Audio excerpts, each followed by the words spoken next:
What's going on, guys and gals? My name's Sean, and if you landed here, you're watching Scar My Guitar. What's up, everybody? It's good to see you back. Now, we're gonna take a little step back for a minute from them Amazon guitars, because there's a whole bunch of other avenues that we could take to find a good guitar. Yeah, I'm talking about there's all kind of budget guitars in the world. You just got to get out there and look for them. Now, I ain't gonna lie to you, I hate going in Guitar Center. Some of the employees there just rub me the wrong way. But I don't have to deal with them guys if I go online. Now, Guitar Center's not putting me up to make this video for you, but I'm one of them guys that loves shopping around trying to find a bargain, you know what I mean? Now, I ain't talking about sending Kathy on a mission on Amazon and eBay and things like that. I'm talking about me looking for something that I might want, do a little upgrading to. You know, yeah, I'm sure you're familiar with that old Me song. I know what you're thinking. Get on with it, Sean. What are you talking about? Well, see, for years I've had this chord acoustic that I really like. Yeah, I've had this old chord acoustic for a long time. I mean, I've written a bunch of songs on it. I really like the way it sounds and the way it plays. And I've always wanted a chord electric because of that acoustic. So I was super happy when I saw this on Guitar Center online. And what this is the Cort HH100. Now keep in mind, I'm talking about Guitar Center used online. See, I like to shop their used online because I can see what's in every store from there. And this little guy is the Bone Don't Diggity. Now you see the different knobs?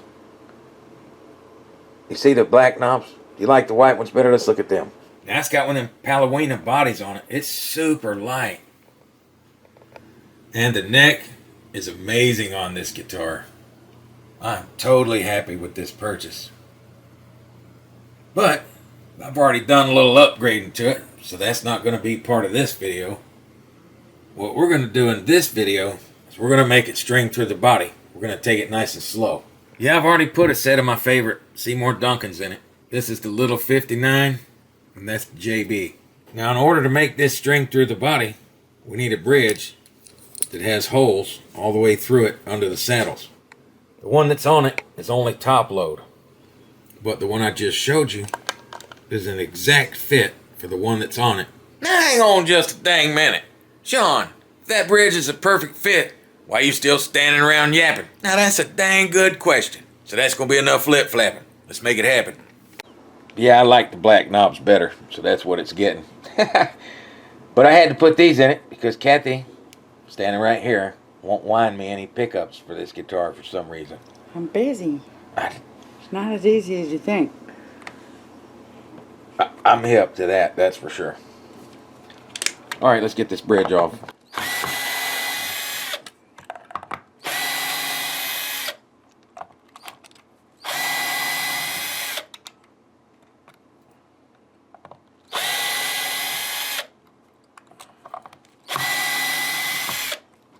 Now we already know it's got a ground wire coming to it.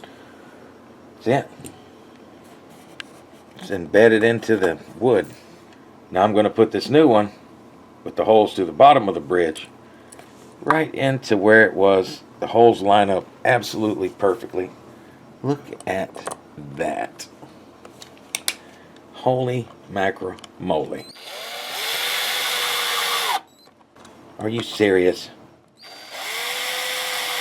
So now that it's on in its correct place, and then I can take this exact 1/8 bit, stick it down in here, barely start the holes,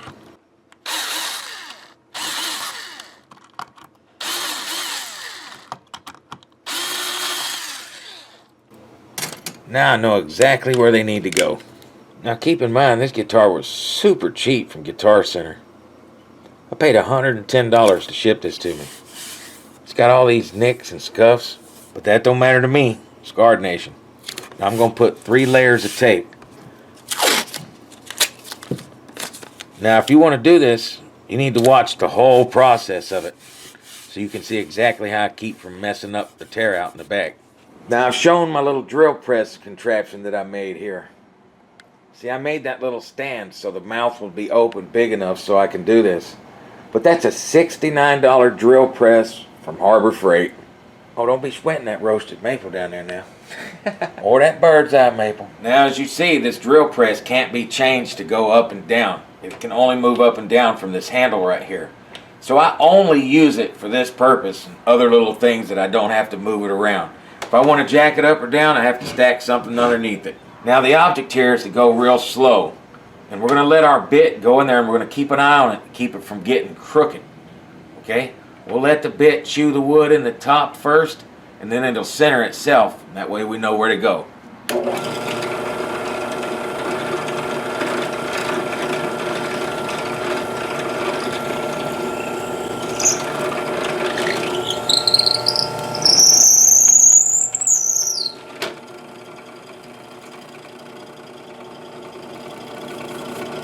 Nice and clean.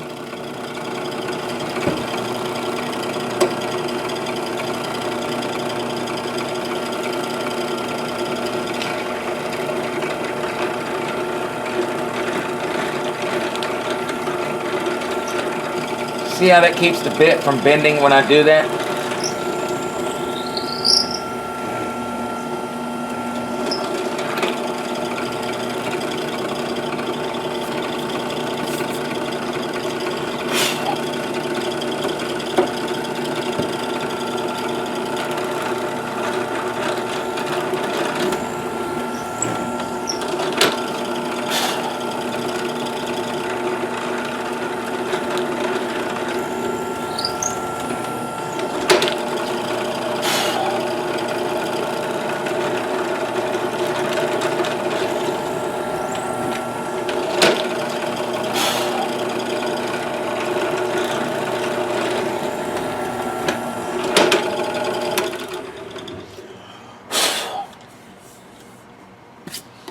Are they absolutely perfect?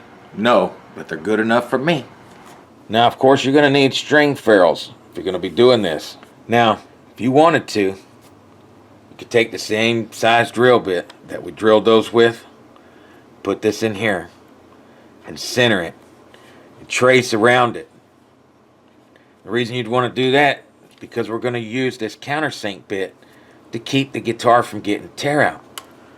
We're going to countersink this up to where that ferrule is, the size of the ferrule.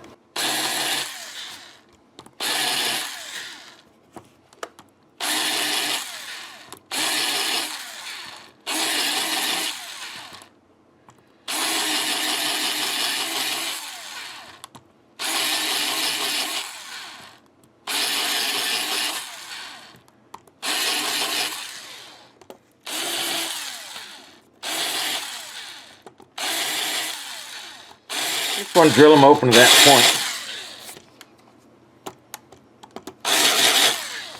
Yep, just drill them like that. Now when we put the real drill bit in it, it's not going to mess it up. Now I'm also using a drill that doesn't go real fast. You see that? The tape keeps me from going too deep.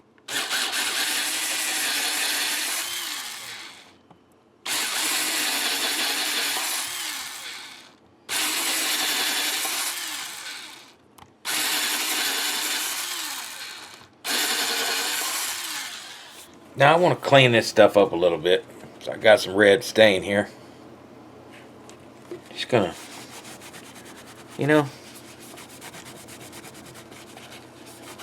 just for the heck of it. I don't know if that's gonna do anything. I'm gonna do it anyway. Now that really didn't do much, but it makes it less noticeable. You surely won't see any sticking out from there.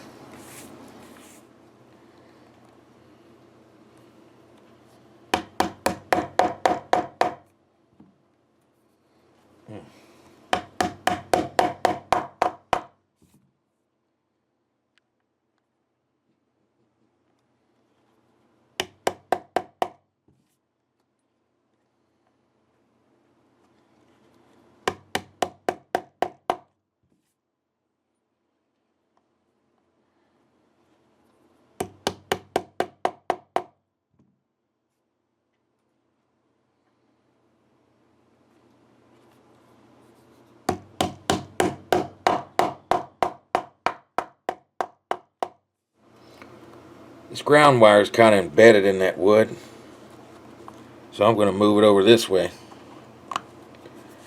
so it can really hit the bridge good and just get embedded in there again.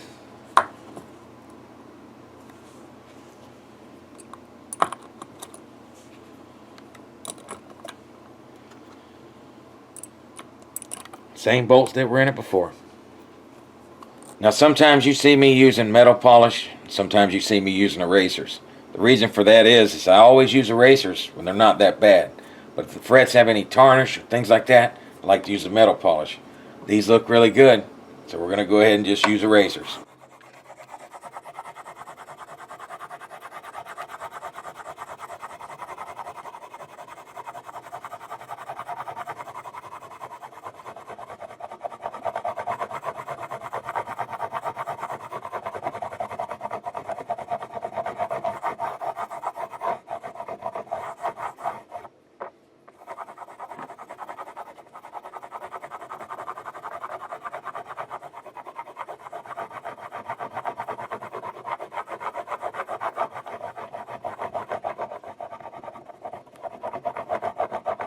Now you're probably wondering why I did this. What was the difference that you think it made?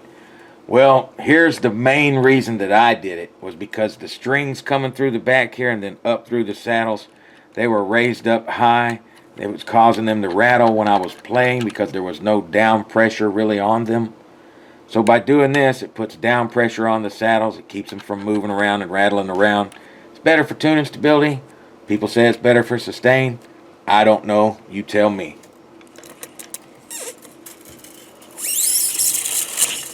Now these are the tuners that came on this guitar. They're perfectly fine. Kathy always says, loop your B and E so you don't have tuning issues. And one of the main things I like about this guitar is it only weighs a little over 4 pounds, all done. Not a backbreaker. You know what time it is. Got this guy all tuned up, ready to play. Now I love this guitar. It's super light. I mean, it weighs nothing. I don't know if my little stain job did any good. But we did it anyway. Maybe it makes it a little less noticeable. I don't know. But this guitar rocks. Let's play it a little bit unplugged.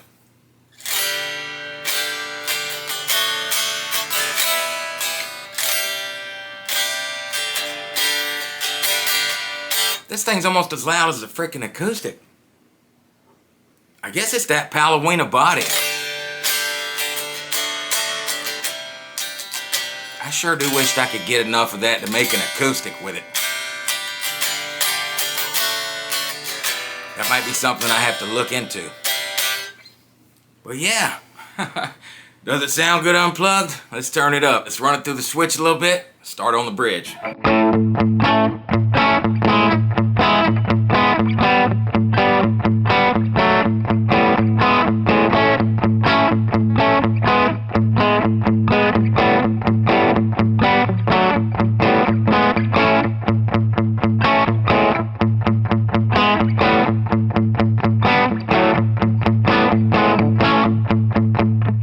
Middle.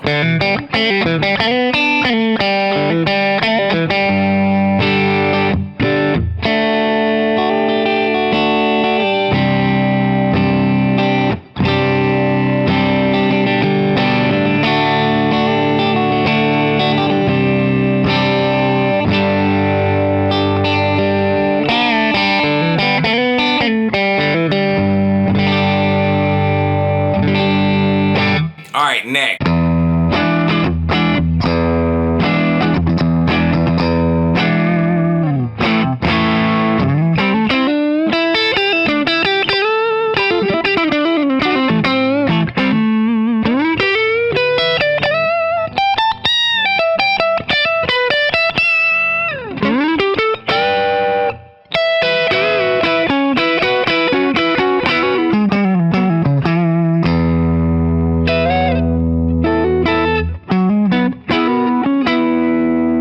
Now, if you're asking me what I think about this guitar, I think it was great before I fooled with it, be honest with you. But now, it is a gigger's dream. And that's what I plan on doing with it. I'm finna take this thing to my next gig, whenever that may be, and wear this joker out, and not have to worry about my back being broken. And it's always that one-off gig. that I hear that horror story that some drunk kicked their guitar out of the stand and broke it. Yeah, that seems to be how the cookie crumbles. You do that little one-off gig, because that's the story I hear all the time. Guys come in, oh, I did this one-off gig, and this guy kicked my brand new Gibson out of the stand. I knew I shouldn't have took my brand new Gibson to the gig. Man, buy you a used guitar off Guitar Center, Sam Ash, somewhere, eBay. You don't want to do the shipping thing. Want to pick it up in person, try Marketplace or Craigslist. Buy some old used guitar you've been wanting to check out. Couldn't afford. Now maybe a little time's passed. Maybe you get your hands on one. Or maybe you'll find one in the blue like I did.